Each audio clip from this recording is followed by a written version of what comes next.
You are totally the biggest mark. And I have half the brains that you do. Hulk Hogan, you can go to hell. And all these people are a bunch of stinking bums, aren't you? Reigning United States heavyweight champion Bret Hitman Clark.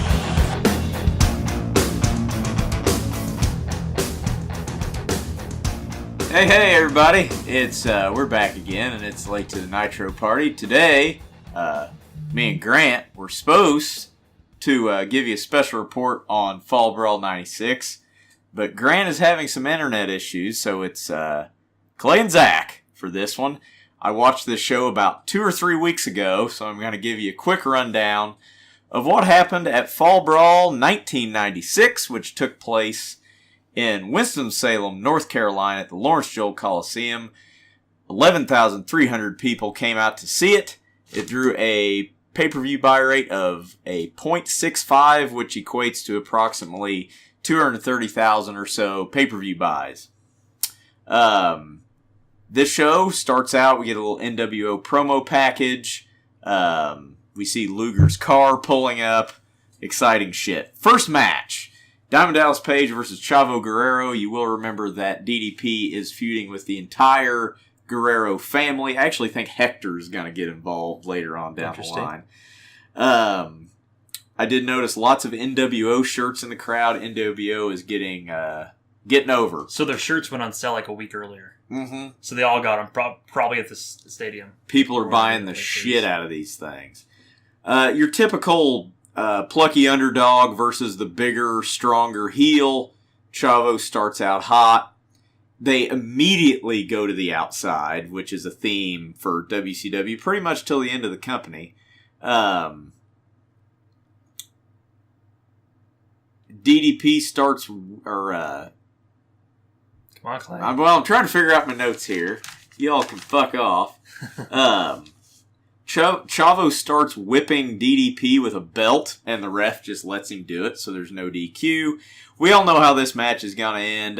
There's a pretty nice sequence where, out of a backslide spot, Page steps on Chavo's foot, which allows him to hit the Diamond Cutter, and the crowd pops big for the Diamond Cutter. After that, we get a Bash at the Beach promo, basically. In case you hadn't been watching wrestling for the last couple months, it tells you why Hulk Hogan is a heel now. And next up, we've got, I was hoping to listen to Grant rant about this, but Scott Norton takes on Ice Train in a submission match. And all I'm going to say is this match ends with a full Nelson submission victory. So, Ice Train goes over Scott Norton for some fucking reason. I don't know why. Yeah, it was a snoozer. Do we have any Meltzer ratings on these? No, I don't think we do. I can pull them up. Don't worry about it. Next up, we've got Conan versus Juventud Guerrera for the Mexican heavyweight title. Conan doesn't even come out with a belt. So, it's not like he, they only give ratings for good matches, not the shitty ones. So, don't worry about it. The Conan one, I mean, it got most what of them. What would it get? Got 3 3/4 stars from Meltzer, so that's a decent match, worth checking out. I have yet to see the Mexican heavyweight title since Conan debuted. Like, he brought it out one time. Like the very beginning. And then he just comes out in his Cholo gear, and he's the Mexican heavyweight champion, and that's it. There's no belt, so there's not really a prop there. Highlight of this match is that Hoovy busts his ass during his entrance. He turns around, mugs to the fans, and trips over the ring steps, which is good for everybody. Nice. In case you forgot, Conan is in the Dungeon of Doom now, or as I put in my notes, the Dungeon of Dune. Dune. D-U-N-E. That's good.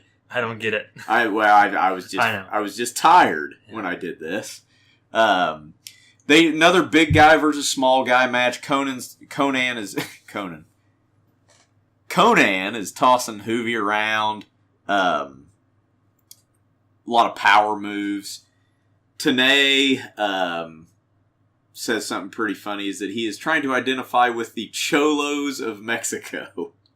Found that, got a chuckle out of that. The reason why Hoovy got this match is because Psychosis, I don't know if it was a shoot injury or what, but they said Psychosis was injured, so Hoovy took the spot. Some pretty cool stuff here. Conan breaks out a Muscle Buster, of all things. It's probably the first time anybody had ever seen that move in the United States, which now, Samoa Joe uses that all the time. Hits a top rope crucifix powerbomb for the win. Good match. Check it out. The next match is gonna be something for the internet smart marks to cream their jeans over. Chris Jericho versus Chris Benoit. Benoit gets a hell of a reaction because he's a horseman there in Winston-Salem. So he's cheered like a face, and Jericho comes out and he's white meat baby face, and he's getting booed because he's wrestling a horseman. 4 stars? Meltzer gave it 4 stars. Where I lost my spot here. Stereo and Super Callow up next. Well, we got to talk more about. We just want to wait on him. He says he's on hold with the internet company. We can just it'll fucking do its thing. All right, okay. Grant may be joining us here. We don't know. This is, of course, our usual haphazard bullshit going on. Something neat in this match, Benoit uses a lion tamer before Jericho was using it as a finish. Benoit breaks out that high angle Boston Crab. Man, it just keeps going like this. Jesus, you got a lot of good shit here. Springboard drop kicks, elbows to the outside, nasty power bomb from Jericho, double arm German. Heenan makes a Vietnam reference in the middle of this. Don't ask me why. Reference to I'm not sure. He just starts saying it's like Vietnam out here. I don't know. It's a good thing to say. Yeah, it was a different time back then. Vietnam was the same amount of time before this happened as this happened to now. Yeah, so you want to shut the fuck up before I blow my head off because I'm old. Anyways. There's a really nasty spot in this match where Benoit hits a back suplex to the floor from the apron. It looks fucking terrible. Benoit hits his usual diving headbutt. Jericho's playing a lot of little guy offense, a lot of roll-ups, a lot of, quick pinning combinations. The finish comes when Benoit hits a top rope back suplex for the win. Next up, we've got Super Callow versus Rey Mysterio Jr. for the Cruiserweight title. 5 seconds into the match, Callow gets hit in the nuts and immediately rolls to the outside. Literally gets hit in the nuts, was not planning to get hit in the nuts, and had to take a powder on the outside. This is a good match. You got Mysterio in there, so it's gonna be top-notch stuff. After Callow gets hit in the nuts, the pace slows down considerably. Crowd's actually kind of dead for this, which is a shame because both these guys freaking kill themselves. I have here, how the hell does Super Callow's hat stay on? ? Exclamation point, question mark. It's part of the mask, isn't it? I don't know. We've discussed that on the show. Nobody knows. Nobody knows whether that thing's sewn on there or what. Ugh. Mysterio hits his springboard Hurricane Rana for the win. Looks really nice. Goes through the guy's legs, catches him in a pin. Good match. That's another one to check out. However, this next match, I wouldn't waste your time on because it's Harlem Heat versus the Nasty Boys, Part 5000. A lot of brawling. The highlight of this match is the fact that Sherry is wearing chaps and a vest. Are they assless chaps? No, she has pants on underneath it. They aren't they are assless, but she's wearing pants. There was a nice pile driver from Jerry Sags, and that's about the extent of it. A lot of interference from the outside. Of course, we can't have a clean finish in any Harlem Heat match. Harlem Heat goes over. They then cut to Ric Flair, who shills Fall Brawl t-shirts. basically cuts a promo as to why you should buy a Fall Brawl t-shirt. 7th match, we've got the Giant versus Savage.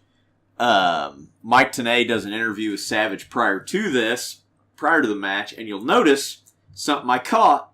Savage is wearing the same cowboy hat that he wore at WrestleMania 9. Oh, really? When he was announcing, like the white and gold and purple with 2 M's on it for Macho Man. Really? He's wearing that same cowboy hat as he did in WrestleMania 9. So that's a little interesting tidbit, which that was only 3 years ago. True. 3 years before this.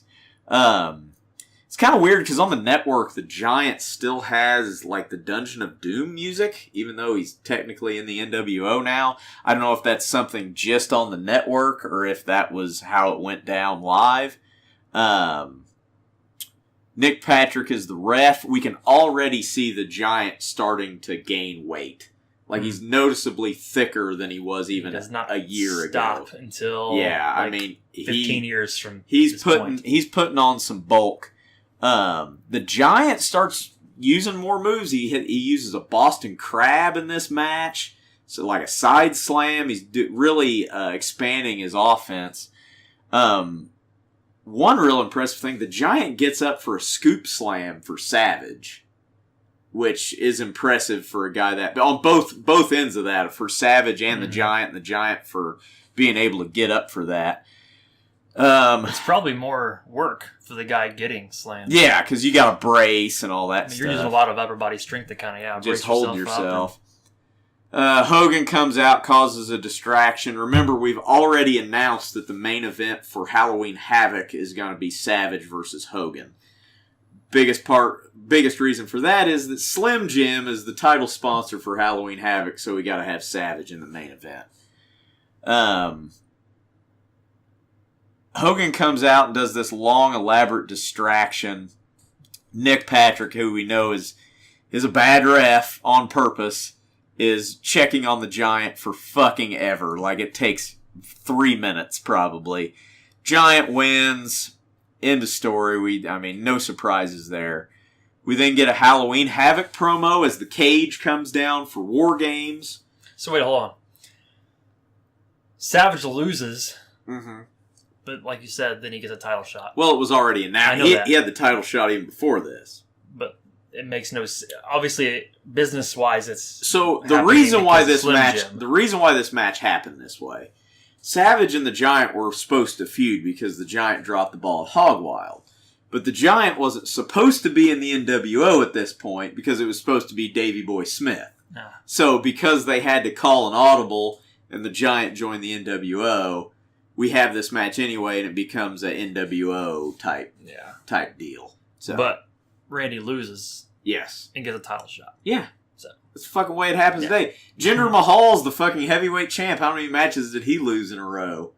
He wasn't even in the company, then all of a sudden he's a world champ. Yeah, and they brought him in as a jobber and said, "Oh, you're world champ now." Jesus Christ, this shit's not real.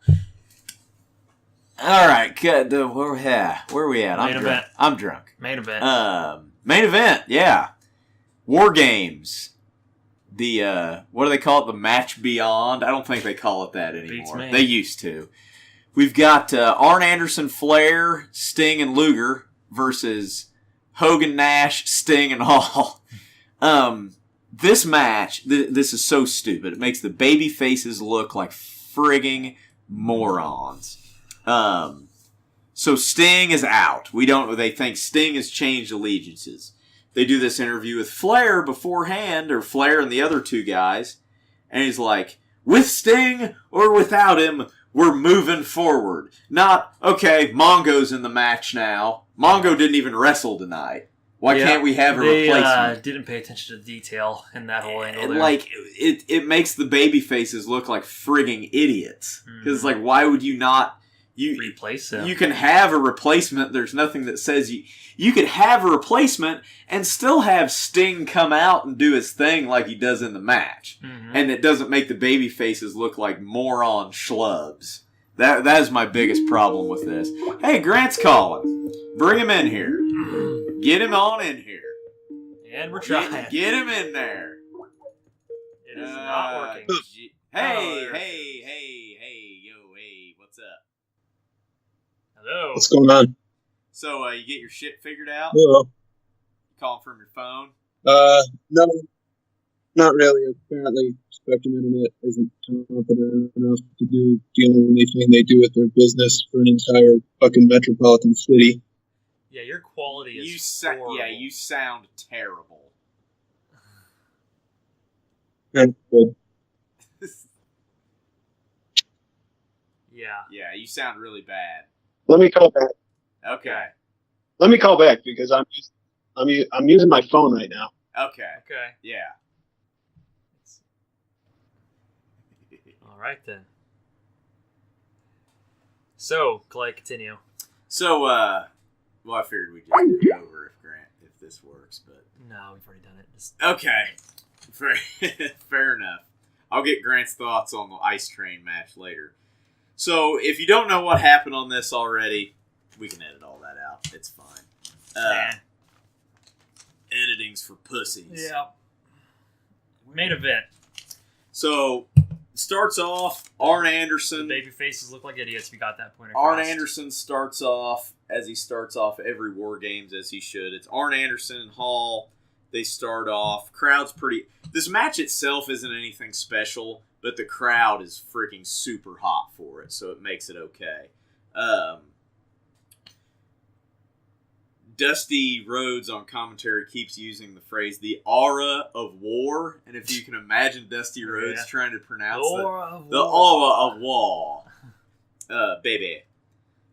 And for some reason, Nick Patrick is the ref for this, so I don't know. Like the guy who you have questions about keeps getting booked in these high-profile matches that like decide the future of the company. That seems pretty stupid from whoever. Yeah. You know, but you could say, oh, it's the Athletic Commission. Mm-hmm. It isn't us. Shockingly, the NWO wins the coin toss because the heels have to win the coin toss in War Games. Nash is out next. They work over Double A.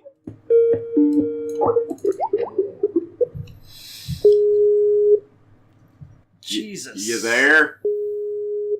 It's like a busy signal or something. My God. Hello? Hey, Hey, you sound better. You there? Yeah. God damn it. You sounded better for one sentence. How about now? It's like too loud almost. Do some check. I really don't have any control over that. I check the ears up to my fucking phone, my face. The phone is up to my goddamn face. All right, you sound okay there. We'll just go with it. Super. Anyway, Luger comes out next. He has a double axe handle party, cleans house. Arn makes a comeback. Hogan's out next. Crowd's chanting, "We want Flair." Flair's out next. Dick shot party. It's pretty awesome. Dick kicking Flair. He pulls out brass knucks, knocks everybody out, just cheating his ass off. Then, quote-unquote, Sting is out next. It's obviously not Sting. The crowd dies because it's like, yeah, that's not Sting. Cobra actually does a pretty good job of mimicking Sting's body language, but he really gives it away when he starts throwing Stinger splashes because it looks like shit. Last man out, as you probably already know, is the actual Sting. There's a big, huge pop. He cleans house, 4-corner Stinger splashes, then tells Luger to stick it up his ass.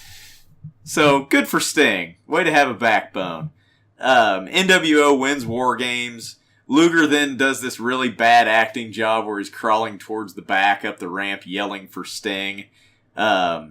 I do like that Double A and Flair keep fighting, even though the match is over. Like, you see them, like, still fighting the NWO. Savage comes out and goes after Hogan, but the Giant cuts him off. He eats a choke slam. Liz comes out and sort of, like, tries to shield Savage, and then she gets spray painted. Hogan cuts a promo on them both. Then people start throwing shit, and everybody gets spray painted. So, Awesome. Then the NWO chases off the announcers, and that's the end of the show. All right. Grant, what are your thoughts on Fall Brawl 96 in short form? It sucked. So, what about Full Nelsons? Jesus fucking Christ. Who the fuck was booking that shit? Yeah, real quick. Opening match, it was good. I think the lack of having WCW Saturday night to watch kind of ruins that fucking angle. Because you don't get to watch the build. Yeah. Yeah, and I didn't care. It was a good match. Yeah, I don't know. Two big, indestructible, fucking strong guys probably shouldn't be working along in a fucking program with each other. Yeah. And it probably shouldn't have a fucking I Quit submission only match that ends in a goddamn full fucking Nelson. Fall Brawl 96, everybody. Check it out if you want. If you don't, that's cool too. Next week we'll be... I have more shit to bitch about, goddammit. Hoovy versus Conan's for the Mexican title. That's great. Hoovy, did you notice he falls over the ring steps? Yeah, I mentioned that. That's the highlight of the match. Here's my other question. What's the title for? You cut out. What's the winner of this match get? What's the winner of this match get? The Mexican heavyweight title. Uh-huh. And in pro wrestling, how are titles represented? By belts that don't... Yeah, we mentioned that already. And what the fuck is Conan wearing? He doesn't even have a fucking J.C. Penney belt around his goddamn pants. But he's a cholo. The highlight of this whole event for me is Dusty Rhodes using the phrase ramification. The what? Ramification? No, ramification. Ramblamification. Oh, gotta love it. So, anything else before we move on? No, I don't think so. Had a pretty sweet What the Big Boys Wear promo. Is that the one where Flair's shilling the Fall Brawl t-shirts? Yeah, that's the one. Awesome. I think we pretty well touched on everything, at least the cool shit. One thing, did you notice in his backstage interview with Mean Gene, Savage is wearing his WrestleMania 9 cowboy hat? Yes. If you didn't, go back and watch that. It's like, holy shit, it's the fucking thing he wore when he rode out on the goddamn fucking thing being carried by the ladies before WrestleMania 9. It's fucking sweet. So that's Fall Brawl 96. We apologize for the shitty quality. We're trying to knock this out because we're having some internet issues. Tune in next week. We'll be back reviewing Nitros. We're going to hit the Nitro directly after Fall Brawl 96. We'll be here because we don't have anything else to do. Good night, everybody. Yeah.